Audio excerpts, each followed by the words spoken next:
Shalom Aleichem, Salam Aleichem, la paz para todos vosotros. Un honor que podamos compartir este ámbito. Para mí, digamos, la casa también común del doble ministerio, pero fundamentalmente el honor de que podamos tener a Jorge aquí con nosotros por el hecho de que las circunstancias, los roles y funciones no cambian las esencias de recorridos largos en el tiempo que pueden darnos, ¿no?, la posibilidad de algunos frutos. Y yo inscribo también esta conversación, agradeciendo también al PNUD y a sus autoridades que la auspician a lo que fue la semilla del diálogo argentino, que también el PNUD fue tan relevante, con Carmelo Angulo en su momento, cuando fue, recordarán ustedes, la crisis del 2002, 2001-2002, que el diálogo argentino se transformó en una herramienta muy importante para la cultura argentina, que tenemos que otra vez poner en valor, porque la tenemos, simplemente tenemos que sacarla del eclipse y hacerla visible y potente, sinérgica, conducente, proactiva y efectiva. Por eso los que tuvimos la oportunidad de instruirnos en el diálogo argentino, que hoy continúa como diálogo ciudadano, que hoy continúa con nuestras prácticas en ámbitos de la conversación creativa de la sociedad civil y el nuevo puente de conversación entre sociedad civil y las instituciones de representación en cualquiera de sus poderes, creo que también habla de la madurez de nuestra sociedad, que vive en la tensión, ¿no?, entre madurar para terminar, sobre todo en este año del Bicentenario, a ver si podemos ser realmente independientes de nosotros mismos y dejar de padecer la sociedad adolescente, que siempre adolece y siempre buscamos a alguien en quien expiar, y en lugar de asumir responsabilidad y compartir, ¿no?, que lo que vamos a hacer como futuro va a depender de lo que juntos decidamos asumir en este presente. Por eso tiene una especie de, para mí, ¿no?, como de reverberancia de ese tiempo, que por un lado parece mucho, pero es poco para los pueblos y las culturas, y creo que también fue un punto de inflexión que todavía no sanamos ni cicatrizamos, ¿no? También en un año donde también recordamos 40 años del terrorismo de Estado, que es este año, y que también los argentinos nos debemos, ¿no?, una pacificación y una reconciliación, no a expensas del olvido, sino todo lo contrario, de la verdad, la memoria y la justicia, pero fundamentalmente diciéndonos toda la verdad y no medias verdades, que además de ser mentiras, nos siguen generando heridas. Y hago un poquito este pequeño círculo de remembranza por el hecho de que yo en lo particular, tanto a la institución, al PNUD, y a Jorge en particular, también para mí es fruto de ese diálogo de todos esos años. Bueno, ni que hablar con Gualeguaychú, vamos a hablar después, pero me parece a mí, digamos, importante.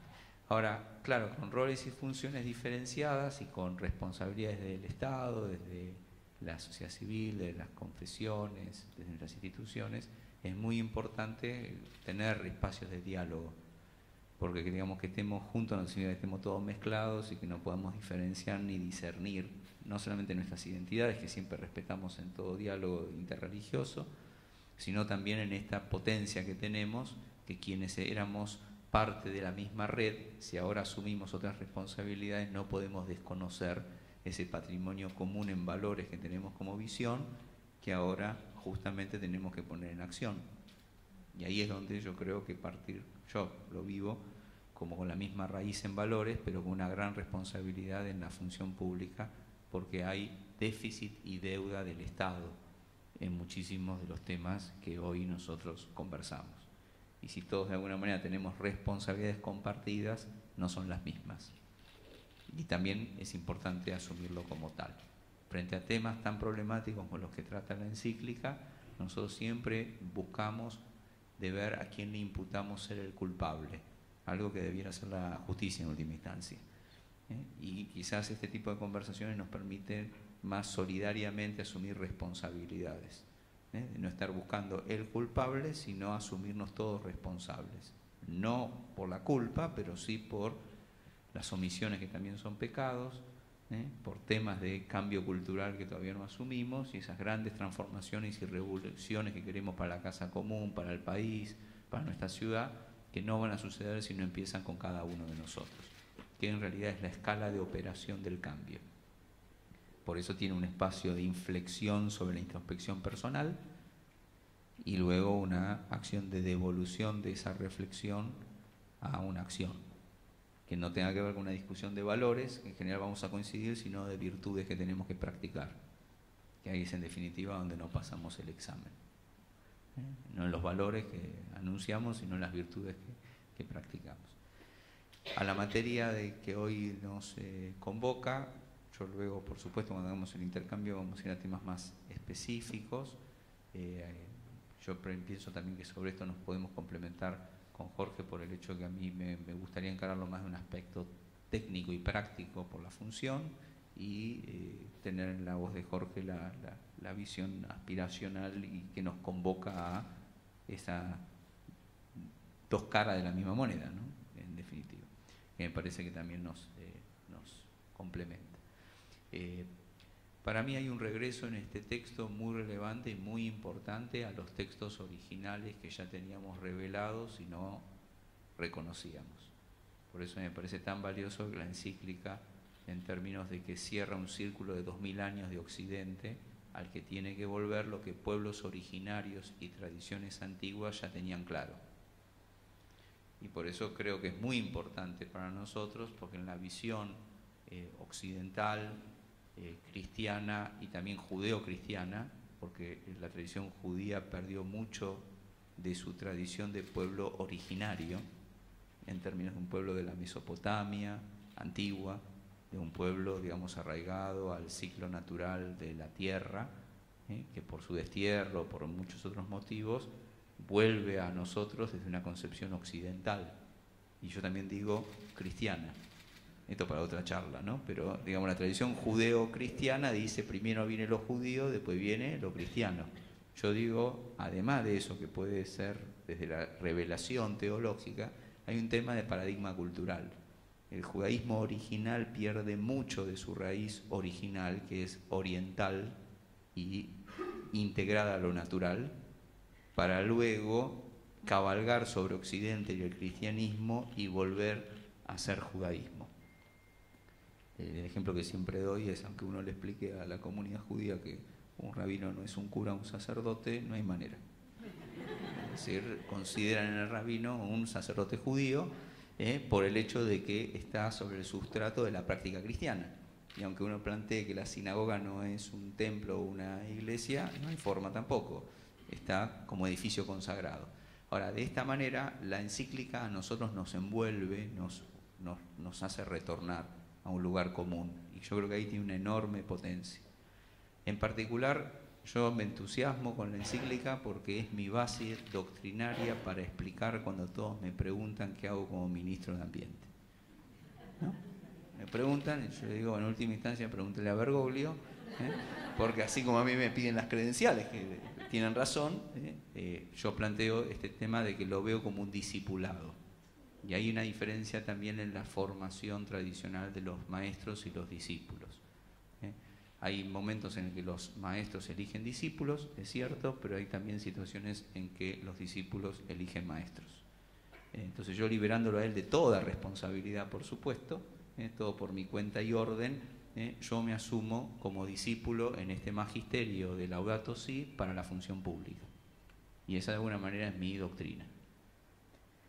Por otro lado, como hay una fase práctica, técnica, vinculada a políticas públicas que tienen que ver con variables medibles y no solamente aspiracionales, los nuevos protocolos que, como bien nos plantean nuestros amigos desde el PNUD y Naciones Unidas, que son los ODS, los Objetivos de Desarrollo Sustentable, plantean metas, indicadores, áreas específicas en las que tenemos que rendir examen de lo que hacemos, no de lo que aspiramos y no de lo que cumplimos.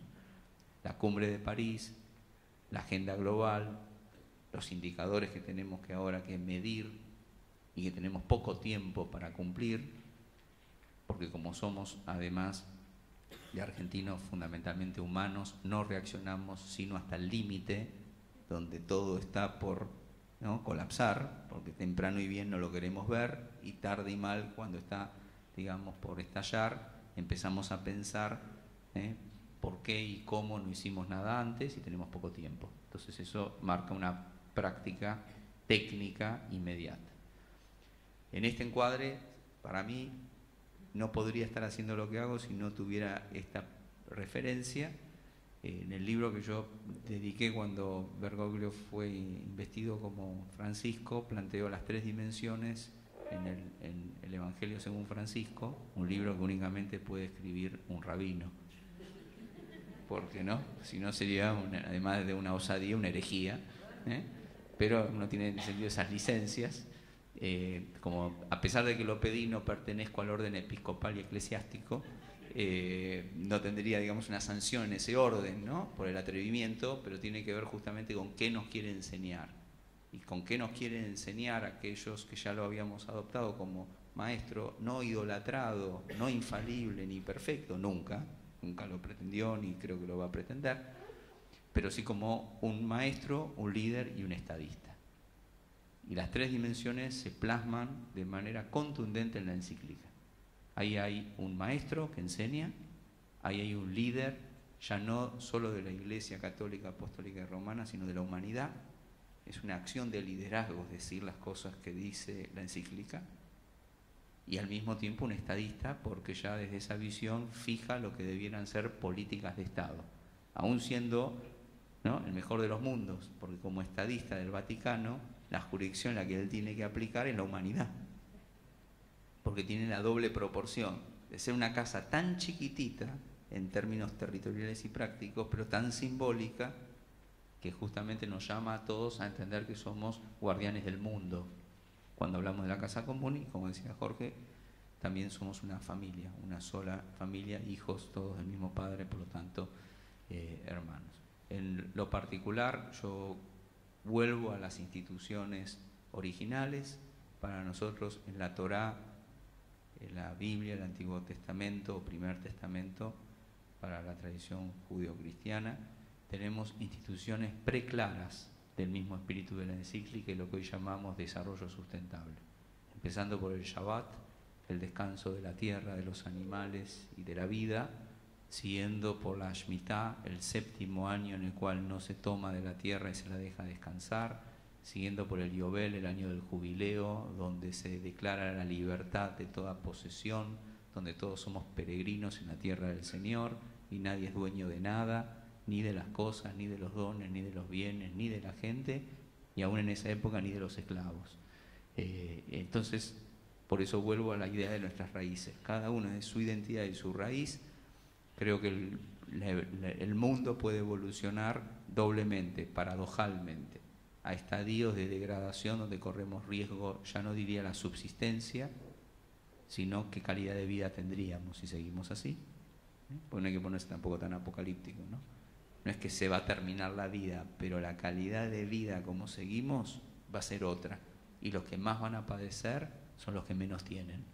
Entonces, sobre esa alerta hay una calidad de vida a reflexionar, pero también con la calidad de vida tiene que ver con que nosotros somos guardianes no solamente de la casa, sino de nuestros hermanos.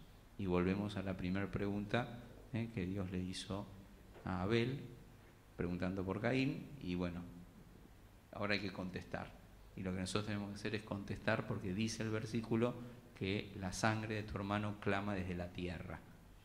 Y este es un clamor desde la tierra y tenemos que evitar justamente que nos cueste sangre, que es la vida y la dignidad de las personas.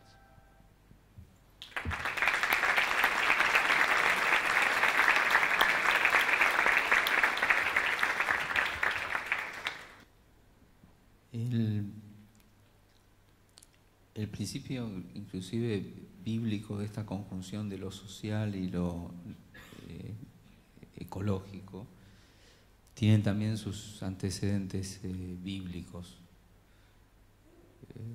Quien tenía la posibilidad o la bendición de tener un campo y poder cosecharlo, además del descanso del 7º año, que no lo podía trabajar para sí y tomar de él, ¿no? Tenía, por lo menos, el que cosechaba tenía 3 preceptos que cumplir. Yehijale que tipea, que era las gavillas que se te caían o los atados que recogías y dejabas en el campo, y la esquina de tu campo sin cegar, eran todos bienes universales para el pobre, la viuda y el necesitado. Y eso que es una normativa, digamos, de renuncia anticipada, que también tiene que ver, y no es que ahora les estemos pidiendo, sino que lo hacemos siempre, ¿no? Pero el principio de los diezmos tiene que ver con esta ecuación también, que antes eran diezmos materiales concretos, en el sentido de la renuncia anticipada a la posesión absoluta, en un principio no de renuncia gratuita por perder, sino acto de justicia social por repartir en equidad. Por supuesto, nosotros de la visión teológica y religiosa, pues todos son dones y bendiciones que Dios nos da y nunca derechos adquiridos para poseer, sino siempre para bendecir, disfrutar, que no te falte, pero partir y compartir para que todos tengan. Ahora, desde esta perspectiva, que nosotros la podemos decir normativa, dogmática o religiosa, o de la identidad particular de cada uno de nosotros, estas líneas de conversación, la encíclica lo pone en un tono espiritual universal para una ecología humanista, integral, inclusiva. Entonces ahí ya no estamos divididos entre los verdes, los sociales, los testimoniales, los comprometidos, los creyentes, los no creyentes. Ahí tenemos un mínimo común denominador, en todos podríamos suscribir que estos temas que siempre se hicieron ideológicos se transformen en lógicos. Porque si vamos a hablar de la pobreza, cada uno va a tener una posición ideológica. No quiero poner los ismos a esto, ¿no? Pero tienen sus ismos. El capitalismo, el comunismo, el socialismo, etc. Yo también agrego ahí el judaísmo, pero digamos que también es peligroso cuando se va unismo, pero son posiciones ideológicas. Acá lo estamos aprendiendo desde el punto de vista lógico. O sea, no es lógico que sea así, y es poco sensato que sea así. Entonces, plantearlo desde el criterio, digamos, de lo lógico, de lo mesurado, el término medio, nos permite justamente plantear qué entendemos nosotros por afrontar en esta visión integral la pobreza. El sentido lógico dice, insumos materiales hay, no hay necesariamente catástrofes naturales, es más, muchas de las que ahora padecemos con el cambio climático es que nos devuelve multiplicada la negligencia con la que hemos actuado. O sea que tampoco es muy justo, diría hasta el mismo Dios, ¿no?, que le vayamos a preguntar ahora, cuando Él nos viene preguntando hace tanto tiempo por qué no cuidamos lo que nos dio. Pero ese tipo de situación a la que llegamos ahora nosotros desde el punto de vista de la pobreza, en lugar de ser ideológico y siendo lógico, es el desafío que son estos objetivos de un desarrollo sustentable, si podemos llegar a tener una sociedad decente. El objetivo máximo es, por supuesto, una sociedad absolutamente justa. Pero antes de llegar a la sociedad plenamente justa, tenemos que llegar al umbral de una sociedad decente. Y la sociedad decente se plantea bajo un solo criterio, que es que a todos por igual le aseguremos no que tengamos lo mismo, sino que todos tengan lo mínimo de lo digno. Y lo mínimo de lo digno, que uno va a empezar a discutir quién lo fija, lo mínimo de lo digno, lo fija la ley. Por eso es tan importante que, planteando estos temas de la justicia, de la pobreza, del ambiente, quien degrada el ambiente degrada al humano. Porque en los ambientes más degradados, lo que más degradado está es la calidad de vida de la gente, que no tiene otra opción que padecer esa degradación.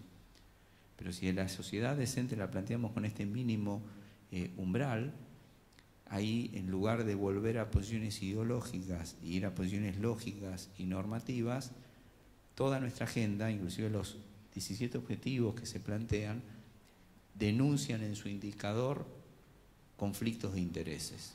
O sea, hablar de cualquiera de estos temas, hay conflictos de intereses. El coraje y el valor para mí de la encíclica es no omitirlos ni evitarlos, sino afrontarlos. Por eso también la encíclica fue tan criticada, porque en lugar de hacer la parábola o la elipse, va de frente. No es retórica homilética, es con la cita homilética ir de frente a afrontar temas que quisimos no agarrar, o no tomar, o no decir. Y llega el tiempo en el cual los tenemos que asumir. Y estos temas que estamos acá conversando, vinculados a estos umbrales, es que ante el conflicto de intereses, todos para defender su interés van a tener una razón. El tema es cómo nosotros anteponemos a cualquier interés el bien común. Y la manera de velar por el bien común no es la subjetividad de las partes, mucho menos debe ser la fuerza con la que confrontan las partes, sino que tiene que ser el imperio de la ley, que vela por el bien común. Y eso asegura justamente que ese mínimo umbral lo establezca una visión, para nosotros fundante, desde el don de Dios, pero para un Estado laico o secular, para una nación, lo establece lo que prescribe la Constitución. Y ahí yo hago un paralelo normativo para mí. Yo veo Laudato Si desde lo inspiracional y veo el artículo 41 de la Constitución de la Nación que dice que todo lo que tiene que ver con ambiente se refiere a derechos humanos. Es más, en mi gestión y nuestro trabajo como equipo, que me excede a mí mismo, sino todo nuestro equipo de trabajo, venimos todos estos meses trabajando, aunque tenemos aval, pero insistiendo, porque todavía no nos atienden lo suficiente, para que la política del Ministerio de Ambiente y Desarrollo Sustentable se la entienda como una política de derechos humanos. Y si está planteada como política de derechos humanos, y está inscrita en este artículo que es el 41, que es uno de los artículos para mí más nobles que tiene la Constitución, porque es de los pocos que tiene en el mismo artículo los dos verbos. Te da derechos, ¿sí?, y te fija una obligación, porque dice que justamente que para todo habitante es un derecho tener acceso a un ambiente sano y equilibrado para poder desarrollar nuestras actividades productivas, pero que tenemos el deber de preservarlo para que futuras generaciones tengan el mismo derecho que nosotros tenemos. Y en ese círculo virtuoso, mientras sucede eso, no se puede dejar de cumplir con la idea de la decencia. Y la decencia es indigno, es indecente una sociedad que tiene a sus hijos descartados, olvidados, sin pan, sin techo, sin agua potable, sin cloaca. O sea que es una situación no de la sociedad justa, sino de una sociedad decente. Y esa decencia la plantean estos equilibrios. Sí, yo creo que, digamos, paradojalmente, ¿no?, con la ley no alcanza, pero si se cumpliera sería suficiente. Porque nosotros tenemos un gap entre la ley establecida y la cultura por la cual nos acostumbramos a que no cumplir con la ley es un dato de la realidad. Entonces tratamos de apelar a alguna otra cosa para que lo resuelva. Entonces yo diría, un primer estadio es, necesitamos que se cumpla con la ley. Porque muchísimos de los problemas que tenemos socioambientales hoy, antes de cambiar, ahora hablamos de esto, ¿no?, es cambiar los sistemas productivos, hay muchas cosas para hacer, pero lo primero que podríamos hacer es cumplir con la ley, y con cumplir con la ley ya por lo menos bajaríamos del stock un montón de inconvenientes y padecimientos, lo que no quita, eso sí, que hace falta un cambio de paradigma. Entonces, las dos cosas al mismo tiempo, sostener la ley y cumplirla, y empezar a mutar, porque esto es más una mutación que un cambio, como mutar por evolución a un cambio de paradigma que tiene una gran ventaja. No solo tenemos que empezar, pero no lo vamos a ver. Porque el inicio de estos cambios socioculturales llevan tiempos de cocción mucho más largos que nuestros ciclos vitales. ¿Por qué? Porque son como revoluciones por evolución, son saltos como cuánticos. ¿En qué sentido? Y ahí voy a qué más, además de la ley, necesitamos. Necesitamos cambios de hábitos que vienen por cambios culturales que se basan no en tener solo buenas ideas y ser responsables, sino en tener modelos ejemplares. Como se trata de valores, por el tema de cambio de hábitos y cambio de prácticas, si no hay modelos ejemplares, no hay posibilidad de que eso suceda. Uno lo puede escribir, lo puede predicar, lo puede anunciar, pero si nosotros no vamos hacia prácticas ejemplares, no hay manera de tomarlo. ¿Cuál es la buena noticia? Que los niños y los jóvenes, nuestros hijos, son en este sentido mucho más sabios que nosotros, en términos de ya haber incorporado estas ideas vinculado a reciclar la basura, a no malgastar el agua o determinadas cosas que uno dice, bueno, es una moda, etcétera. No, es una conciencia que por suerte ellos empiezan a anunciar, y el desafío que tenemos nosotros es escucharlos, cosa que no hacemos con la sabiduría de los niños. Los queremos rápidamente reclutar y domesticar, en definitiva arruinar, para decirles un poco lo que vos planteás: esto es ilimitado, no hay problema, lo vamos a reponer, alguien lo va a pagar. Y eso justamente creo que va a ser importante, cambio de paradigma por cambio cultural. El pequeño gesto que uno hace desde lo ejemplar no es algo indiferente al cambio, es algo sustancial, porque es un cambio de muchos que se hace de a uno. Entonces, esto funciona exactamente igual que aquellas cosas que uno hace desde la fe.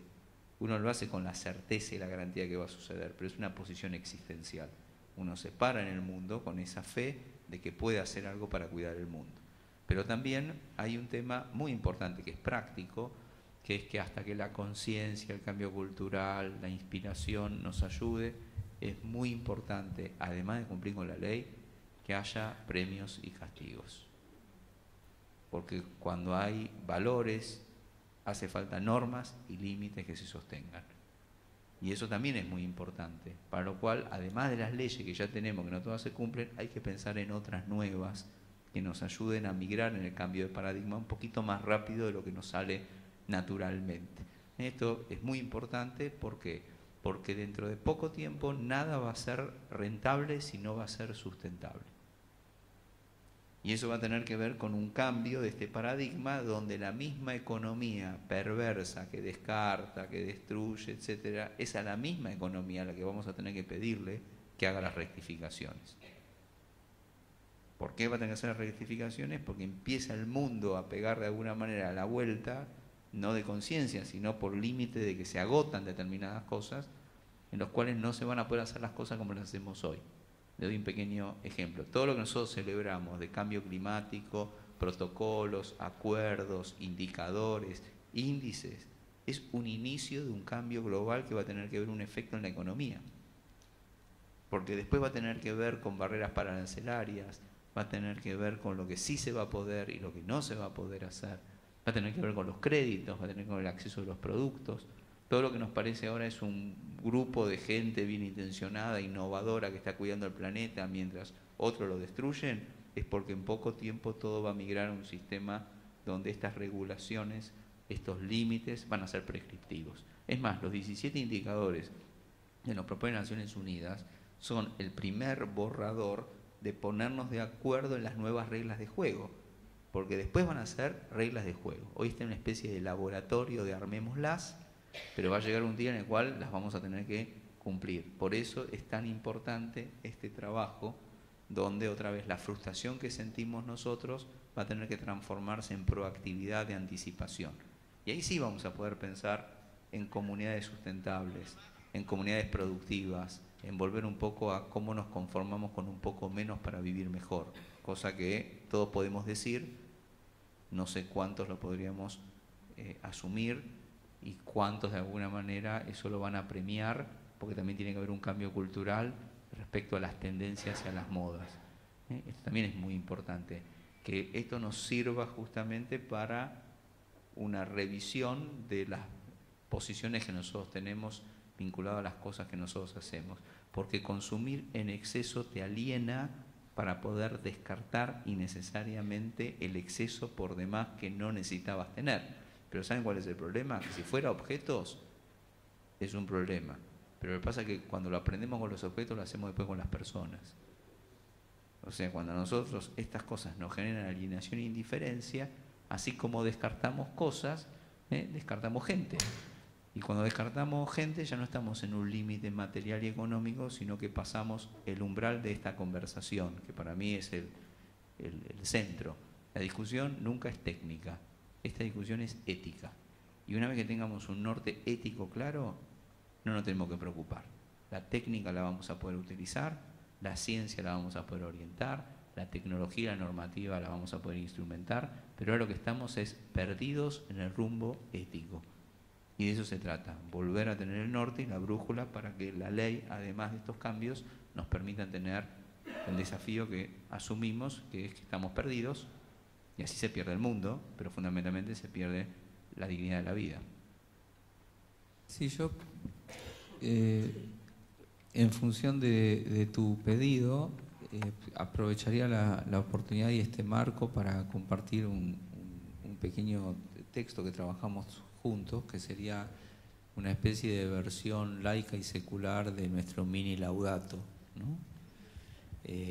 Por el hecho obvio que nosotros en la política pública no podríamos utilizar documentos doctrinales, pero no estamos exentos de confundir, digamos, la impronta religiosa y el marco de un Estado laico con vaciarlo de valores o de virtudes inspiracionales que orienten la acción, ¿no?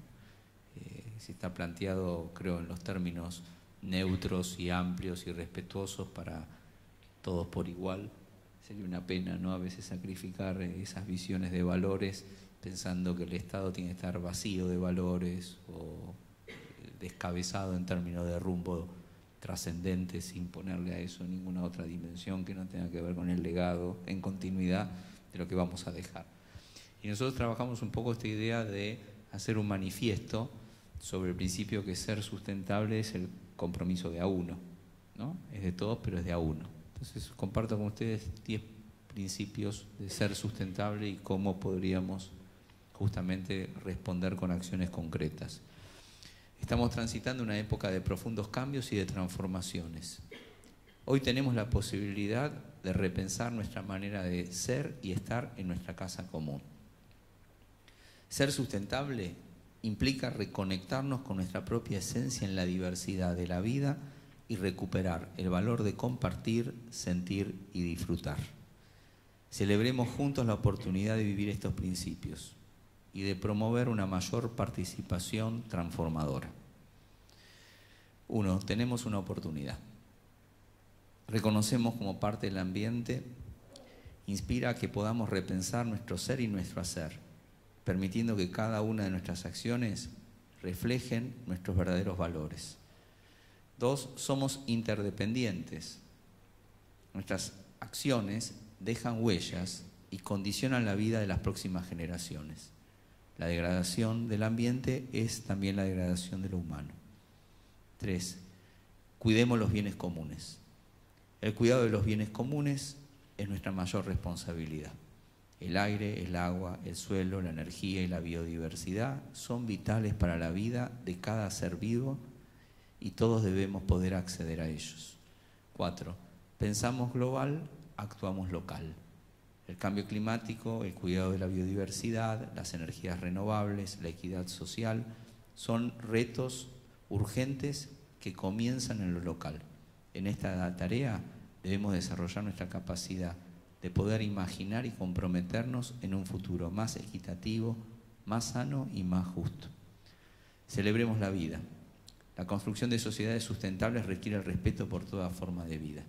Necesitamos comprender la complejidad ambiental valorando la riqueza de la diversidad cultural para reconstruir las tramas sociales y las naturales de la vida.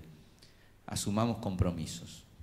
Nos comprometemos a recomponer ecosistemas y fortalecer las sociedades. Evitar el derroche, usar eficientemente los bienes disponibles, no extraer más de los sistemas naturales de lo que necesitamos y de lo que ellos generan. Crecemos juntos. Desarrollarnos implica mejorar la calidad de vida y cuidar los bienes comunes. El desarrollo es sustentable si nos incluye a todos. Construimos redes participativas. La participación ciudadana es necesaria para garantizar el cuidado de nuestra casa común. Cuando trabajamos juntos, potenciamos nuestras habilidades y alcanzamos nuestras metas. Somos parte de la solución. El Estado tiene gran responsabilidad de la adopción de medidas de protección, conservación y cuidado de la salud y permitir la integralidad de los ecosistemas. Pero nosotros somos también responsables, los ciudadanos, las organizaciones de la sociedad civil y los sectores productivos. Por último, habitamos la casa común, tenemos la oportunidad de inspirarnos e inspirar a otros con quienes compartimos nuestra casa común para construir otro futuro posible. De alguna forma, esa idea que tenemos de salir a anunciar ¿no?, este evangelio de Laudato Si en términos universales para que cada uno suscriba un manifiesto y un compromiso. Y de hecho lo que creemos es que tiene que haber una acción de todos nosotros muchísimo más, ¿no?, activa, protagónica y multiplicadora, para salir a buscar a todos aquellos que todavía permanecen indiferentes a que también hagan su diferencia y que no nos dé lo mismo, ¿no? Porque uno de los problemas más acuciantes no es que no vemos, sino que decidimos cerrar los ojos, y eso depende de nosotros. Y los ojos que tenemos que abrir no son solamente los físicos, que está revelado y es manifiesto, tanto la grandeza de la naturaleza como la miseria con la que la degradamos, sino los ojos del alma, que es para ver con nuestros ojos ciegos a tantos que necesitan y esperan.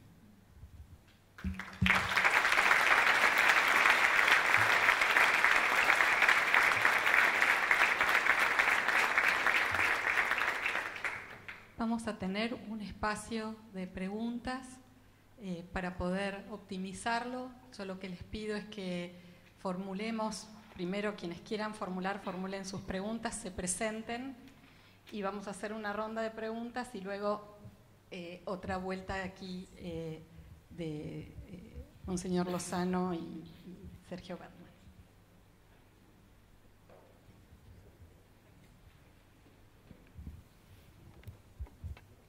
¿Qué tal? Buenas noches. Les agradezco por sus palabras. Mi nombre es Pedro Medey, soy profesor de filosofía. Quería hacerle una pregunta al rabino, que va a parecer filosófica, pero no lo es. Quería preguntarle cómo entiende la relación entre la libertad y la necesidad de cuidar el medio ambiente y a los que más lo necesitan. Digo que no es tan filosófica porque creo que tiene que ver directamente con la función que usted está cumpliendo hoy, en el sentido, digamos, usted lo mencionó en su exposición cuando explicaba esto del campo, de ese pedazo que queda y que es universal, ¿no? O sea, me parece que hay responsables de esta situación medioambiental que estamos viviendo y muchas veces hay que tomar decisiones para limitar las posibilidades de esas personas, ¿no?, que están actuando. Entonces quería preguntarle cómo entendía en ese caso la función del Estado y cuál es su parecer en torno a temáticas medioambientales de nuestro país, como es por ejemplo la minería a cielo abierto o la utilización de agroquímicos en los campos. Muchas gracias. ¿Continuamos con las preguntas? Sí. Aquí.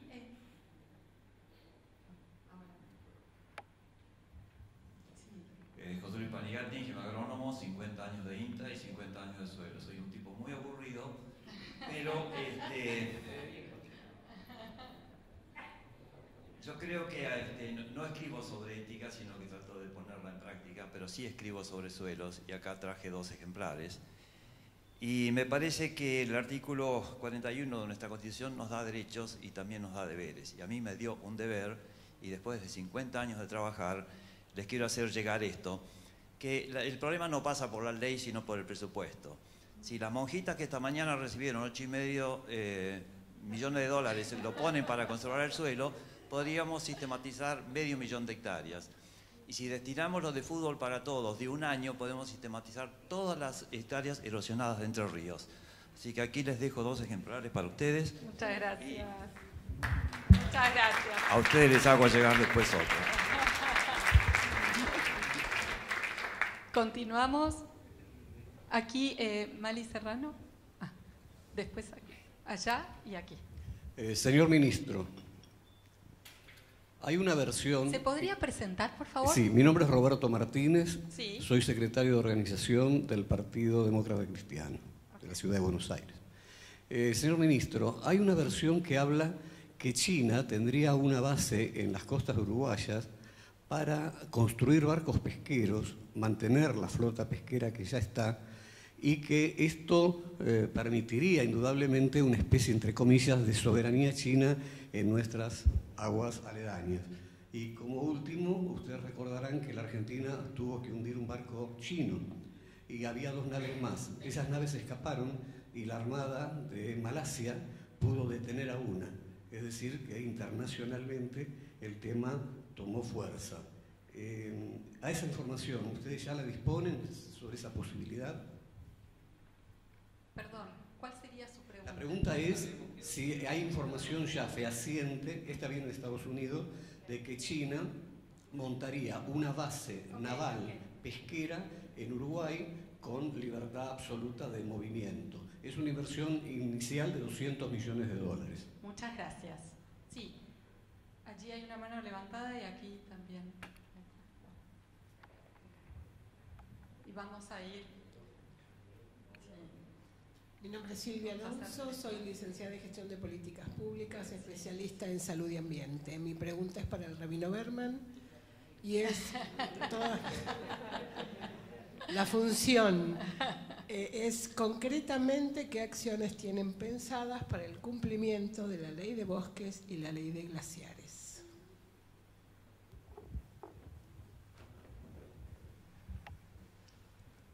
Sí, buenas noches. Mi nombre es Juan Fernández, de la Unión Industrial de Campana. Sí.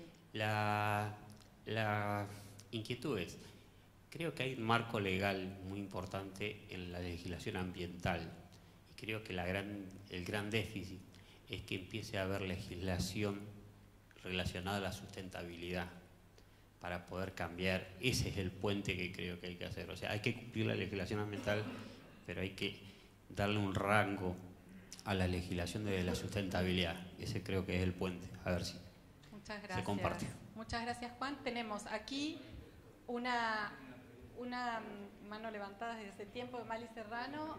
Vamos a recoger 3 preguntas más y les pido que cerremos, ¿sí?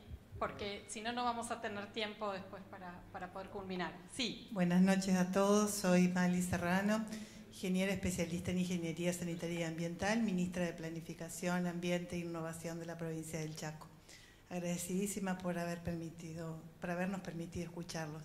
Y la pregunta es para los dos, para que Monseñor también nos conteste. Hizo mención a un tema que tiene que ver con la tenencia de la tierra, que es algo que nos interesa particularmente porque creemos que la mayoría de las problemáticas ambientales tienen que ver justamente con en manos de quién está la tierra. Entonces era esa la vinculación que le pedíamos entre tierra y ambiente, que nos contara un poquito más. Muchas gracias. Tenemos allí y cerramos. Sí. Hola, buenas tardes. Soy Federico López, soy abogado y quería hacer una pregunta en general para ver cómo sienten ambos que las provincias y los municipios fueron incluyendo estos principios, los ODS, y si son receptivos a un diálogo, al consenso, más allá de lo que se propone del Gobierno Nacional, si realmente sienten que se está abriendo esta nueva etapa que comenzó con el Laudato Si y que creemos que cambió realmente el paradigma y bueno, para ver si sintieron lo mismo en este último tiempo. Gracias, Federico. Allí la señora y Daniel y cerramos. Sí, yo soy Alcira Perlini, licenciada en Ciencias Políticas y Relaciones Internacionales. Soy especialista en cambio climático. Creo que nos surge, según el documento final de Río +20 y además el documento ahora de la COP21, nos surge el tema de llegar a tiempo para salvar el planeta, porque si no llegamos a tiempo puede degradarse de tal manera que no podemos salir adelante. Entonces, somos 7.000 millones de habitantes, un poco más, 7.200. Tenemos que llegar a todos para que todos cuidemos el planeta. Entonces, mi pregunta es no solamente en la Argentina, sino también en todo el mundo, cómo hacer. Y creo que le pido que se expidan sobre la educación, porque creo que a través de la educación el ser humano va a poder revertir la degradación que está haciendo en la Tierra. Muchísimas gracias, Graciela. Daniel.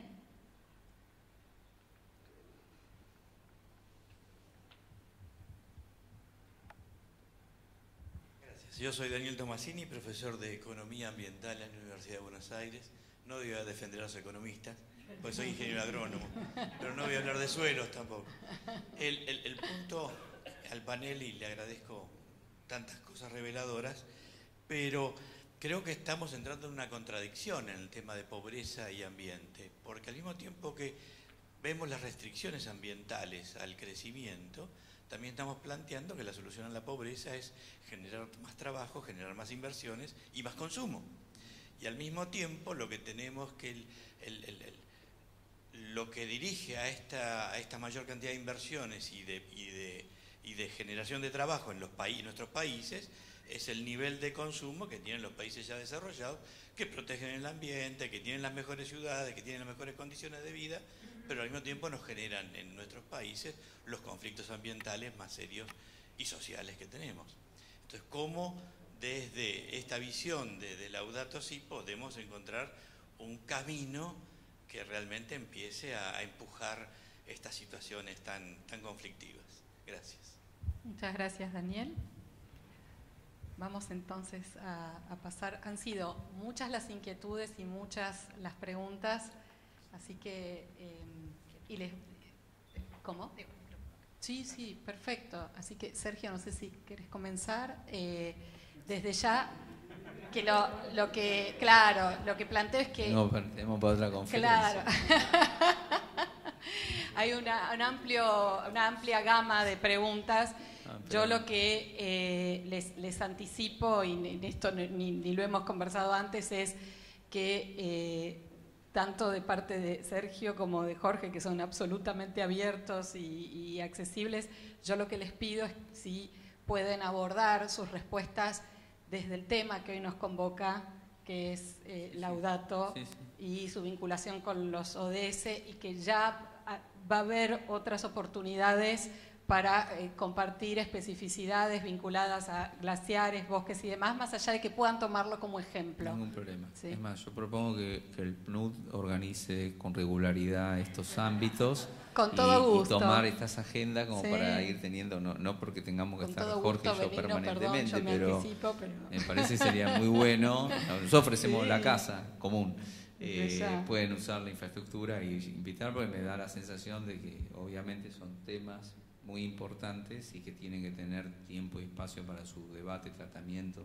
Aparte, me parece que hay una deuda todavía de participación social sobre estos temas, articulada, organizada, etcétera, ¿no? Que sería bueno que nosotros busquemos espacios como estos, que son plurales, amplios, que darían profundidad a este diálogo que enriquece. Así que, pero pues, siguiendo con la consigna que nos propones de vincular las preguntas, y dado que teníamos un compromiso inicial, más allá que empezamos tarde, a las 8:30 terminábamos aproximadamente.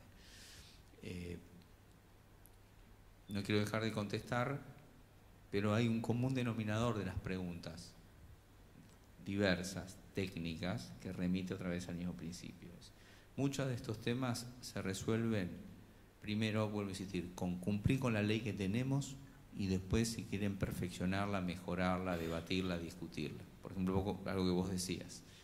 La ley está, pero le falta la traducción, la adaptación, la actualización a los nuevos criterios de sustentabilidad, etcétera, y me parece que así tiene que ser.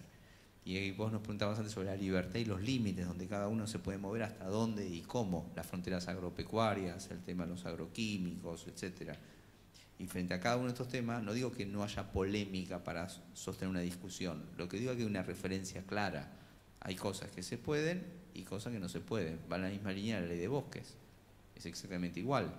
O sea, la ley de bosques está, lo que todavía no hay es un registro consolidado de los infractores a la ley de bosques, y todavía lo que no hay es un sistema también de equidad, porque así como que le corresponde a todas las provincias esos fondos, no le corresponde a las provincias que lo reciben y no respetan el mapa de protección de bosques nativos. Entonces, sobre cada uno de estos temas, vuelvo a insistir, no quiero contestar en particular, aunque hay mucho para hablar, pero hay un principio ordenador, organizador sobre estos temas. ¿Y cómo se resuelven? Se resuelven también con un tema no solo de la ley en cada uno de estos tópicos, que la verdad que agregaría mucha luz sobre temas que están corridos de eje. No se sabe si está mal porque está mal pensado, no se sabe si está mal porque no hay estándares, no se sabe si está mal porque no se cumple con la ley, no se sabe si está mal si hay ahí algún tipo de lobby o algún tipo de acción digamos, corporativa, no se sabe, falta en principio discernimiento para ordenar la agenda de este tema. Y al estar todo tan corrido, en mi opinión, se desordena la conversación. No digo no hay que tenerla, hay que mínimamente ordenarla. Y el primer orden que los argentinos vamos a tener que recuperar, pero no por no tener buena voluntad, sino por falta de ejercicio tantos años, es el orden republicano. Porque nosotros perdimos el orden republicano. O sea, hay temas que resuelven las leyes. ¿A quién hay que remitirse? A los legisladores. ¿Cómo vos decís? O sea, ¿querés prohibir la megaminería a cielo abierto como una práctica de la minería? Hay que cambiar el código de minería. Porque al día de hoy la minería en general y esa forma de minería es una actividad lícita, legal. Yo no estoy diciendo que sea lícita y legal significa de cualquier manera, de cualquier forma, hay controles, etc. Pero hay gente con razón, como provincia que ya tienen su propia legislación, que no la permiten. Entonces, si es una ley local, si es una ley provincial o es una ley nacional, no es una discusión con el Ejecutivo, es una discusión con el Legislativo. Lo que pasa es que uno, digamos, no ve a los legisladores como interlocutores para arreglar estos temas. Los ve a los legisladores en otro mundo, de otras cosas, trabajando para los partidos y para la política. En realidad, trabajan para la gente. Si es una agenda provincial, hay que hablar con los senadores. Si es una agenda que queremos cambiarle, hay que hablar con los diputados. Pero si es en mi ciudad, hay que hablar con los concejales. Y si es en mi provincia, con los diputados provinciales, etc. Y otro tema importante, la ley. Hay un poder independiente que es la justicia. Si nosotros tuviéramos al fiscal y al juez que actúa inmediatamente cuando alguien está deforestando o cuando algún emprendimiento derrama efluentes de cualquier tenor, y ahí no hace falta ni una ley, ni hace falta hablar con el Ejecutivo. Hace falta que de oficio actúe un fiscal y un juez, y esa empresa, y esa actividad, y ese infractor reciba todo el peso que tiene que recibir por la ley. Porque el que contamina tiene que pagar, porque el que no cumple con la ley tiene que pagar, y tiene de alguna manera empezar a ver un límite. En una sociedad anómica como la nuestra, en una especie de convicción que no decimos a viva voz, pero todos ratificamos, que la ley está para no cumplirla, y que en definitiva nadie termina pagando infringirla. Hay un dato que ya no pasa por ambiente y desarrollo sustentable, pasa porque no hay bien y mal en términos de las prácticas cívicas, de las actividades públicas, productivas, etc. Es como que da lo mismo, y se termina resolviendo en ámbitos deliberativos o confrontativos. Es como que hasta hay programas de televisión donde vamos a los debates, que es una distorsión de la práctica de las instituciones. O sea, esto no hay que debatirlo ni periodísticamente ni mediáticamente, esto hay que debatirlo institucionalmente. Y si nosotros tenemos ideas, si tenemos propuestas, si tenemos conversaciones con los referentes que tenemos que tenerla, yo te diría que cualquiera de estos temas de agenda sería muy bueno hacerle un monitor social de cómo avanzan en la discusión, en términos de también asumir los responsables. Y los responsables de este país somos todos en diferentes grados y medidas. Y este gobierno tiene que devolverle a la República el contrapeso de los poderes que perdimos. Nosotros estamos mal acostumbrados a pensar que el país empieza y termina en decisiones ejecutivas. Y esto también es un cambio cultural que todos tenemos que tomar, y contesto a tu pregunta que no está orientado solo a la ley, y que es, nosotros tenemos plena sensibilidad que tenemos que volver a una agenda regional latinoamericana y propia. Haber decidido volver al mundo no es someternos a los estándares y a los intereses de otros. Es tener la conversación donde la tenés que tener. Si estás aislado, si estás recortado, si no estás vinculado, si no estás conversando, no vas a poder cambiar ninguna posición porque igual te terminan llevando puesto. ¿Por qué? Porque también nos gusta el doble estándar. Que nos digan cosas que después no son. O sea, que nos digan que estás en contra de la megaminería y que hayas negociado con la empresa, ¿sí?, que le vas a cobrar retenciones, cosa que no se puede hacer por ley, y que tenés de alguna manera controles que suspendiste porque acordaste con la empresa que se controlan a sí mismos. Mientras estás a los gritos diciendo que de ninguna manera vas a permitirnos. Bueno, esas cosas ya está, ya las hicimos, ya pasaron, y los argentinos aprendimos que de esa manera no arreglamos nada. Y no es un tema político y partidario. Para mí es un tema cultural. Porque así nos está pasando con otros temas, ¿sí? preferimos que nos mientan, no que nos digan la verdad. Porque cuando nos dicen la verdad hay que asumirla, eso es costoso, es difícil, y de alguna manera tratamos de evadirla. Lo que no quita que a la hora de sincerarnos, el costo del sinceramiento lo tengan que padecer y sufrir los que menos tienen. Eso tampoco es justo. Entonces, los equilibrios ponderados, vuelve al artículo 41. Dice un ambiente sano y equilibrado. Y antes de hablar del ambiente tenemos que hablar de la sociedad. Nosotros somos una sociedad que todavía no se sanó y que es bastante desequilibrada.